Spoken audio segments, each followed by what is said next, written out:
ही जागा लढवणार आहे, कोणासोबत युती आहे?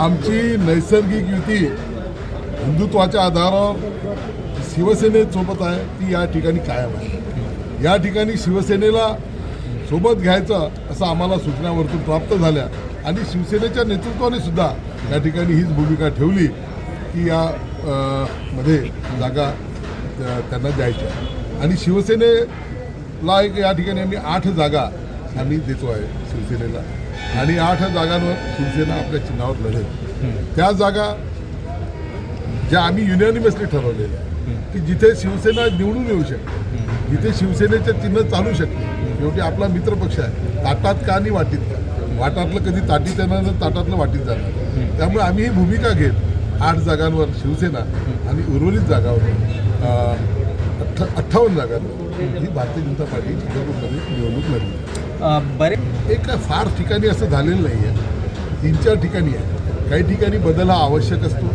तिथली एक रचना कधी कधी होऊन जाते, परंतु जेव्हा हे 8-8.5 वर्षाच्या काळामध्ये अनेक सामाजिक राजकीय बदल होत असतात आणि त्या बदलाच्या नुसार तिकीट त्या ठिकाणी वाटप होतं। दोन्ही गट आता गटातट तर इथे काही नाही आहे, आम्ही सर्व भारतीय जनता पार्टी एकच आहोत। एक मात्र 2 जागेंवरती खूप मोठा रोष भारतीय जनता पार्टीच्या कार्यकर्त्यांमध्ये आणि चंद्रपूरच्या जनतेमध्ये आहे। तो 2 जागा त्या अशा आहे की या ठिकाणी एक आम्हाला जी आता माहिती मिळाली आहे, म्हणजे ती यादीच माझ्याजवळ आहे निवडणूक प्रमुख म्हणून। त्यामध्ये प्रभाग क्रमांक 4मध्ये अजय सरकार यांना भारतीय जनता पार्टीने उमेदवारी दिली, ज्यांच्यावर 20 केसेस आहेत, 302 सारखे गंभीर गुन्हे, दरोडे हे गुन्हे आहेत। ही निदर्शनास आमच्या वरिष्ठ नेतृत्वाची आलेली आहे आणि काल दुपारपासून ज्या पद्धतीचं वातावरण त्या ठिकाणी झालेलं आहे, 2 वाजतापासून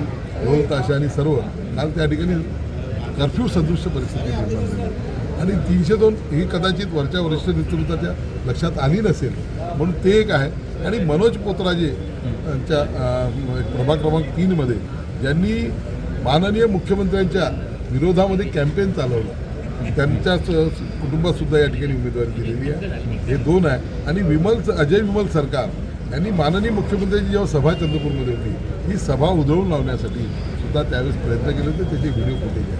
आणि म्हणून याबद्दलची एक तीव्र अशी भावना, संतापाची भावना, जे माननीय मुख्यमंत्री देवेंद्रजी फडणवीस जे कष्ट करून या राज्यामध्ये ज्यांनी सत्ता आणलेली आहे, यांचं व्हिजन आहे पुढे नेण्याला, अशा मुख्यमंत्र्यांना विरोध करणाऱ्या लोकांना या ठिकाणी उमेदवारी देऊ नये अशी ही भावना या ठिकाणी कार्यकर्त्यांची आहे। याची मागणी तुम्ही मी वरती सांगितलेलं आहे, आमच्या जिल्हाध्यक्षांनी पत्रही तसं दिलेलं आहे। आता माननीय आमचे जे या ठिकाणचे निरीक्षक आहे त्यांच्यासोबतही बोलणं चालू आहे, वरिष्ठ सरावसुद्धा याविषयीचं बोलणं चालू आहे। या 2 ठिकाणी मात्र तीव्र आवश्यक, अतिशय तीव्र आवश्यक कार्यकर्त्यांच्या भावना आहे।